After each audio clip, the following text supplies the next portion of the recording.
नमस्कार साथियों। मध्य प्रदेश के इतिहास में हमने लास्ट जो वीडियो देखा उसमें हमने देखा कि मध्य प्रदेश का प्रागैतिहासिक काल क्या था। उसके बाद हमने यहाँ पर वैदिक काल के बारे में समझा था। उसको हमने देखा कि वैदिक काल में हमें क्या देखना, उसके पश्चात मध्य प्रदेश के इतिहास में किन टॉपिकों को यहाँ पर कंप्लीट करना है। तो साथियों यहाँ पर हम अगर वैदिक काल की बात करें या मध्य प्रदेश के इतिहास की बात करें तो हमने देखा कि मध्य प्रदेश के इतिहास में जब वैदिक काल को देखा जाता है तो जैसे कि हमने देखा वैदिक काल दो भागों में विभाजित था। एक था ऋग्वैदिक काल और दूसरा था उत्तर वैदिक काल। जिस समय लोहे की खोज होती है उस समय का काल रहता है उत्तर वैदिक काल, या उससे बाद का काल था उत्तर वैदिक काल, और लोहे की खोज के पूर्व का काल था ऋग्वैदिक काल। तो लगभग 1500 से लेकर 1000 ईसा पूर्व तक का जो समय था वह था ऋग्वैदिक काल, और उस समय आर्य संस्कृति का आगमन मध्य प्रदेश क्षेत्र में नहीं होता है। इसके पश्चात आता है उत्तर वैदिक काल, लगभग 1000 से 600 ईसा पूर्व, जब यहां पर लोहे की खोज होती है अतरंजी खेड़ा नामक स्थान पर। उसी समय आर्य संस्कृति या आर्यों का आगमन गंगा यमुना दोआब क्षेत्र में होने लगता है, और मध्य प्रदेश के विंध्याचल से वो पार करते हुए यहाँ पर आर्य संस्कृति का आगमन भी मध्य प्रदेश राज्य में या मध्य प्रदेश के क्षेत्र में होता है। ऐसा माना जाता है जब आप इतिहास में वैदिक काल को पढ़ेंगे तो वहां पर आप देखेंगे कि जो वेद हैं, आपके जो 4 वेद हैं, ऋग्वेद, यजुर्वेद, सामवेद, अथर्ववेद, इन वेदों के कुछ ब्राह्मण ग्रंथ है, कुछ उपनिषद है। तो इन्हीं वेदों के कुछ ब्राह्मण ग्रंथों में से एक है ऐत्रेय ब्राह्मण। इस ऐत्रेय ब्राह्मण में एक जाति का उल्लेख मिलता है जिसका नाम है निषाद जाति। इस निषाद जाति का संबंध मध्य प्रदेश से माना गया है। ऐसा माना गया है कि यह निषाद जाति मध्य प्रदेश के जंगलों में निवास करती थी। इस प्रकार से हम कह सकते हैं कि आर्यों का आगमन मध्य प्रदेश क्षेत्रों में हुआ, या मध्य प्रदेश के क्षेत्र में आर्यों का आगमन हुआ था। तो वैदिक काल की हम बात करते हैं 1500 से 600 ईसा पूर्व तक का काल था, जिसमें से मध्य प्रदेश में हमें 1000 से 600 ईसा पूर्व तक की क्रिया या कह सकते हैं प्रतिक्रिया यहां पर देखने को मिलती है। वैदिक काल की अगर हम सबसे पहले बात करें तो निषाद जाति जिसका उल्लेख ऐत्रेय ब्राह्मण में मिलता है, यह मध्य प्रदेश से संबंधित थी। वहीं विश्वामित्र के जो 50 पुत्र थे, जो शापित 50 पुत्र थे, इनको जब श्राप मिला इसके पश्चात ये मालवा में आकर बसे। मालवा जो भी मध्य प्रदेश का भाग है, इसकी जानकारी हमें ऐत्रेय ब्राह्मण, शतपथ ब्राह्मण और सांख्यायन स्रोत सूत्र से प्राप्त होती है। तो ध्यान रखना, अगर क्वेश्चन रहता है कि विश्वामित्र के 50 शापित पुत्र मालवा आकर बसे, इसकी जानकारी किन ब्राह्मण ग्रंथों से प्राप्त हुई, तो पहला है ऐत्रेय ब्राह्मण, शतपथ ब्राह्मण और सांख्यायन स्रोत सूत्र। वहीं कारकोट जो कि एक नागवंशी शासक था, यह नर्मदा क्षेत्र का शासक माना गया है, एवं इसके समय जो नर्मदा नदी थी इसका नाम था रेवा। ऐसा माना जाता है कि मोने गंधर्व व नागों के मध्य अर्थात नागवंशी शासकों के मध्य यहां पर संघर्ष हुआ, जिसमें जो यहां पर एक शासक थे, आप जानते हैं मानधाता, अयोध्या के इक्ष्वाकु वंश के शासक थे। इनके पुत्र पुरुतकुत्स इनको भेजते हैं मानधाता, और पुरुतकुत्स यहां पर नागों की सहायता करते हैं, नागवंशी शासकों की सहायता करते हैं, जिसमें यहां पर नागवंशी शासकों की विजय होती है।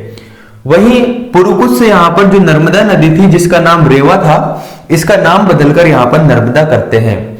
तो ध्यान रखना, रेवा का जो नाम परिवर्तित किया वह किसने किया, तो वह किया था पुरुकुत्स द्वारा।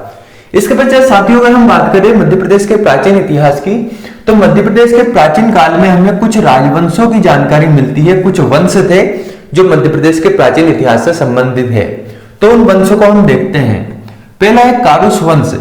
कारुस वंश की अगर हम बात करें तो आप जानते हैं ये जो राजवंश है इन्हें हम अनुश्रुति के आधार पर भी इतिहास को मानते हैं। अर्थात आपने सुना होगा कुछ बातों को यहां पर सुनते हैं, उन्हीं के आधार पर हम मानते हैं कि शायद ऐसा हुआ होगा। तो यहां पर अनुश्रुति के आधार पर या प्राचीन काल के कुछ राजवंशों की बात करें तो पहला वंश है कारुस वंश। ऐसा माना जाता है और आपने सुना भी होगा कि जो मनुष्य के अंतिम बिंदु हुए, अर्थात मनुष्य की परंपरा में अंतिम बिंदु मनु व्यवस्थ हुए, और इन्हीं मनु व्यवस्थ के 10 पुत्रों में से एक पुत्र थे कारुस। इन कारुस के नाम पर ही कारुस वंश की स्थापना की गई और यहां पर कारुस देश को स्थापित किया गया। अगर हम वर्तमान में बात करें तो बघेलखंड जो क्षेत्र है वह बघेलखंड क्षेत्र उस समय कारुस वंश के अधीन आता था, अर्थात कारुस वंश के शासकों का जो आधिपत्य था या राज्य था वह था आपका बघेलखंड वाला क्षेत्र। इसके पश्चात दूसरा राजवंश है एल साम्राज्य। एल साम्राज्य को चंद्रवंश के नाम से भी जाना जाता है। तो जो मनुव्यवस्थ थे, इन्हीं मनुव्यवस्थ की पुत्री थी इला। इला का विवाह होता है चंद्र से, चंद्र जिन्हें सोम के नाम से भी जाना जाता है। इन्हीं का एक और नाम मिलता है पुरुरुवा। तो इला का विवाह होता है चंद्र से या सोम से, और इनका जो साम्राज्य होता है या जिस साम्राज्य को ये जाना जाता है वह जाना जाता है एल साम्राज्य के नाम से या चंद्रवंश के नाम से। इनसे इन्हें दो पुत्र की प्राप्ति होती है, एक का नाम रहता है आयु, दूसरे का नाम रहता है अमावसु। इसके पश्चात अगली बात करते हैं तो ययाति, और ये जो एल साम्राज्य है, इस एल साम्राज्य का विभाजन होता है। इसमें विभाजन में जो राजा आयु होते हैं, इन राजा आयु की तीसरी पीढ़ी में चंद्रवंशी ययाति होते हैं। इनका विवाह होता है देवयानी से। शुक्र भार्गव ऋषि की पुत्री है देवयानी। इन कन्या से इनका विवाह होता है एवं इनके बाद इन्हें 5 पुत्रों की प्राप्ति होती है। इन 5 पुत्रों को ये अपना एल साम्राज्य बांटते हैं, जिसमें एक पुत्र का नाम रहता है यदु। यदु को यहां पर चर्मणवती अर्थात चंबल नदी वाला क्षेत्र, बेत्रवती अर्थात बेतवा वाला क्षेत्र, सुक्तिमती और केन नदी वाला क्षेत्र प्राप्त होता है। तो अगर हम बात करें ययाति और एल राज्य के विभाजन की, तो राजा आयु की तीसरी पीढ़ी में यहां पर चंद्रवंशी ययाति हुए, जिनका विवाह देवयानी से हुआ। देवयानी शुक्र भार्गव ऋषि की कन्या या पुत्री थी। इनसे इन्हें 5 पुत्रों की प्राप्ति हुई। उन 5 पुत्रों को यहां पर एल साम्राज्य का विभाजन किया जाता है, उनमें 5 पुत्रों में एल साम्राज्य बांटा जाता है। इन्हीं 5 पुत्रों में से एक पुत्र थे यदु। यदु को चर्मणवती, बेत्रवती, सुक्तिमती, जिनका नाम क्रमशः चंबल, बेतवा और केन नदी था, यह क्षेत्र इनको प्राप्त होता है। और यदु के नाम पर ही यहाँ पर यादव वंश की स्थापना होती है। तो ध्यान रखना, यादव वंश की स्थापना किनके नाम पर हुई? तो यदु के नाम पर। यदु किनके पुत्र थे? तो राजा आयु और देवयानी के पुत्र। वही एक पुत्र थे दंतवक्र। तो इन दंतवक्र नामक दैत्य के नाम पर दतिया राज्य की स्थापना होती है। और आपने सुना होगा श्री कृष्ण द्वारा इन्हें परास्त किया गया था। तो श्री कृष्ण ने दंतवक्र को परास्त किया, और जब इन्हें परास्त किया तो ये गोपाल कक्ष हो गए। और ऐसा माना जाता है कि ये ग्वालियर की जो पहाड़ी थी, उन पहाड़ी में जाकर रहने लगे। तभी से वहां पर, चूंकि ये गोपाल कक्ष हुए थे, तो उस क्षेत्र का नाम यहाँ पर गोपालगिरी हो गया। और ग्वालियर का जो पुराना नाम है वह गोपालगिरी देखने को मिलता है। तो ये है मध्य प्रदेश के कुछ राजवंश। शेष राजवंशों को हम देखते हैं। तो कारुस वंश, एल साम्राज्य व ययाति एवं एल साम्राज्य के विभाजन के पश्चात प्राचीन जो राजवंश थे या वंश थे, उनमें अगला वंश है इक्ष्वाकु वंश। आपने इसका नाम सुना होगा। तो इक्ष्वाकु वंश और दंडकारण्य राज्य एवं दंडकारण्य राज्य की हम बात करते हैं। मनु के एक पुत्र हुए इक्ष्वाक। इन्हीं के नाम पर यहाँ पर इक्ष्वाकु वंश को स्थापित किया गया, इक्ष्वाकु वंश की स्थापना की गई। इक्ष्वाकु के पुत्र थे, या कह सकते हैं इनके जो पुत्र थे, इन्होंने यहाँ पर दंडकारण्य राज्य स्थापित किया। इक्ष्वाकु वंश में ही एक शासक हुए मानधाता। ये यहाँ के चक्रवर्ती सम्राट माने गए हैं। एवं इसी वंश में एक शासक हुए हैं मुचुकुंद। इन मुचुकुंद ने अपने, जो कह सकते हैं कि पूर्वज नरेश मानधाता के नाम पर मानधाता नगरी स्थापित की, जिसे हम ओमकारेश्वर के नाम से जानते हैं। तो नर्मदा के तट पर यहाँ पर मानधाता नगरी को स्थापित किया। महत्वपूर्ण फैक्ट है, इसे ध्यान रखना है कि ओमकारेश्वर या मानधाता नगरी किसके द्वारा स्थापित की गई? तो वह की गई थी यहाँ पर मुचुकुंद द्वारा। वही हमने देखा था कि पुरुकुश द्वारा रेवा का नाम बदलकर नर्मदा किया गया था, और पुरुकुश भी इसी वंश से संबंधित थे, जिन्होंने नागवंशी शासकों की सहायता प्रदान की थी यहाँ पर गंधर्वों से, जब संघर्ष उनका हुआ था। आगे की ओर बात करते हैं हेही साम्राज्य। जो यदु थे, जिनके नाम पर यादव वंश की स्थापना हुई थी, उन्हीं यदु के पौत्र थे यहाँ पर हेहई। इन हेहई के नाम पर हेय साम्राज्य की स्थापना की गई। इसी वंश में एक शासक हुए महिष्मंत।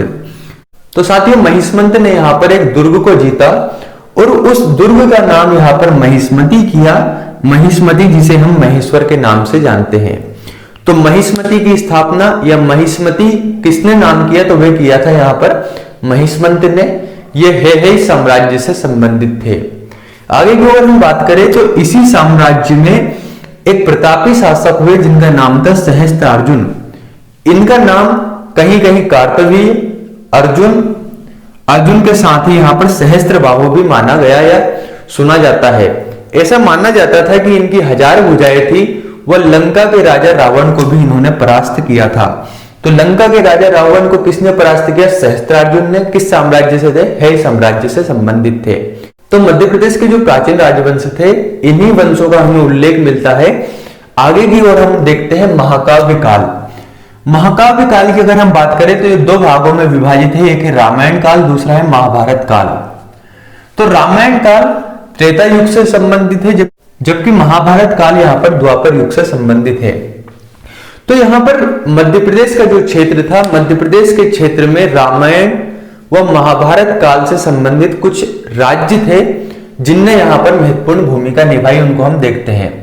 तो किदवंती है, ऐसा माना जाता है कि राम ने चित्रकूट में ही तुलसीदास जी को यहाँ पर दर्शन दिए थे। वहीं यहाँ पर इन्होंने वनवास का अधिकांश समय भी इसी क्षेत्र में बिताया, अर्थात इनका अधिकांश समय दंडकारण्य क्षेत्र में बीता, जिसे बस्तर के नाम से जाना जाता है। वर्तमान में ये छत्तीसगढ़ के अंतर्गत आता है। तो यहाँ पर पहले घने जंगल हुआ करते थे, उस समय यहाँ पर इन्होंने अधिकांश समय बिताया। ऐसा माना गया कि यहीं से माता सीता का अपहरण हुआ और जो रावण की लंका थी वह लंका जबलपुर के निकट थी, अर्थात अमरकंटक के निकट थी। वहीं वाल्मीकि आश्रम में निर्वासित माता सीता ने लवकुश को जन्म दिया और जो वाल्मीकि आश्रम है ये टोंस नदी, रामायण में इसका नाम तमसा मिलता है, उसी के तट पर था। कुश यहाँ पर दक्षिण कौशल में राज्य स्थापित किया, यहाँ पर इन्होंने शासन किया। और वही भविष्य में शत्रुघ्न के पुत्र शंभुघाती ने भी विदिशा पर शासन स्थापित किया या शासन किया। आगे की ओर अगर हम बात करें तो महाभारत काल की जो सबसे महत्वपूर्ण घटना है वह है महाभारत का युद्ध। महाभारत के युद्ध की बात करें तो यहाँ पर मध्य प्रदेश के कुछ राज्यों ने पांडवों व कौरवों को यहाँ पर युद्ध में साथ दिया। उनमें हम विभिन्न को देखते हैं। जो बुंदेलखंड और बघेलखंड क्षेत्र है, यहाँ के जो राज्य थे इन्होंने पांडवों का साथ दिया। वहीं कुछ अन्य राज्यों ने यहाँ पर कौरवों का साथ दिया। तो हमें यह ध्यान रखना है कौन कौन से राज्य थे जिन्होंने पांडवों का साथ दिया। तो पहला था वत्स, काशी, चेदी, कारुस, दसार्ण और मत्स्य। इन शासकों ने या इन राज्यों ने यहाँ पर पांडवों का साथ दिया था।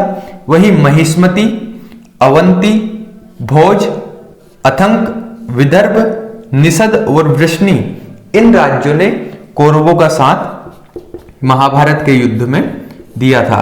तो ये थे मध्य प्रदेश के प्रमुख राजवंश और महाकाव्य काल। इसके बाद जो अगला हम देखेंगे वे देखेंगे यहाँ पर महाजनपद काल। तो मिलते हैं अगले वीडियो में। अभी तक अगर आपने चैनल को सब्सक्राइब नहीं किया है तो चैनल को जरूर सब्सक्राइब करें, वो बेल आइकन को दबाना ना भूलें। धन्यवाद।